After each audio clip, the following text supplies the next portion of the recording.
We knew it was coming, but now it's official. The NFL has expanded the playoff field to 14 teams. Here to help us break it down, Sports Night analyst Richard Oliver.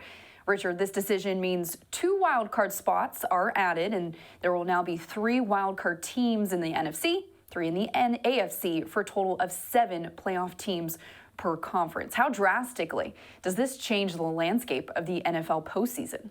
Well, Jill, you're a whippersnapper, so you're not going to remember when a lot of the major league sports over the years have added to their playoffs. It was very interesting. I was around when, of course, baseball introduced wild card and NFL introduced wild card and those kind of things. It was just this strange thing to say, hey, we're going to add in these teams and expand the playoff. But you know what? It works. And the NFL, I think in this regard, it's a great move. I mean, it's been one, we were laughing, you and I, off the air about how, where was Jason Garrett?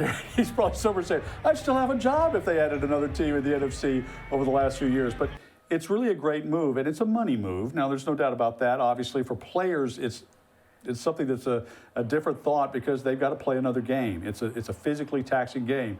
But let's face it, that's what you sign up for when you're playing in the NFL, is you're going to play a lot of football, and that's the kind of thing that you're going to have to do to make your money. And in the NFL, there is a lot of money to be made in these situations. I like it for the fans. I like it for the players because they do make a little bit more money.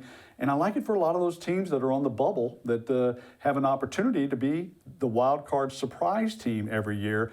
I have no problem with it. Baseball has excelled with its wild card format, and I think the same thing with the NFL over the last few years.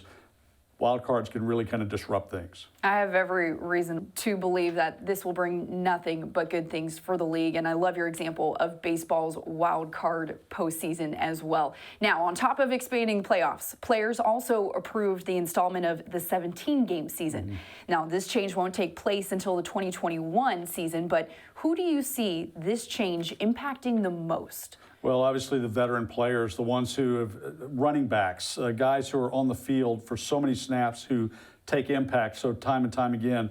I recall back when I covered the New York Jets years ago, Curtis Martin was the running back, the future Hall of Famer at the time for the Jets. Such a thoughtful, introspective guy, and he would always talk about people don't realize that there are positions on the field where there is impact time and time again that you don't see on the camera. They're the non-highlight impacts. And for him in particular, he said per play, he felt like he was hit 3, 4, 5 times per play, even when he was a decoy and didn't have the ball. So when you think about those kind of things, when you're carrying the ball 30 times a game or 25 or 30 times, taking that impact, there's another game where a Curtis Martin type running back, and Ezekiel Elliott, somebody who carries a huge load for a team, is out there taking those licks time and time again per snap. I think those are the guys that really are going to get impacted by something like this. And I'm not talking about the big hosses on the offensive line. They know they're going to be, collisions per snap. But it's those other guys, your showcase guys, who are going to really feel the pain per se because of this. Look for teams to kind of change things up. Look for teams to go into a little bit of depth and injury management. Picture Greg Popovich coaching your Dallas Cowboys. Maybe you'll get a better feel of how personnel might be used with an extra game per season. I like that analogy. Coach Popovich with an extra game. No, I couldn't agree with you more. Keep an eye out on the workhorses, your Derrick Henrys, your Ezekiel Elliott's, as you mentioned. Richard, thank you so much.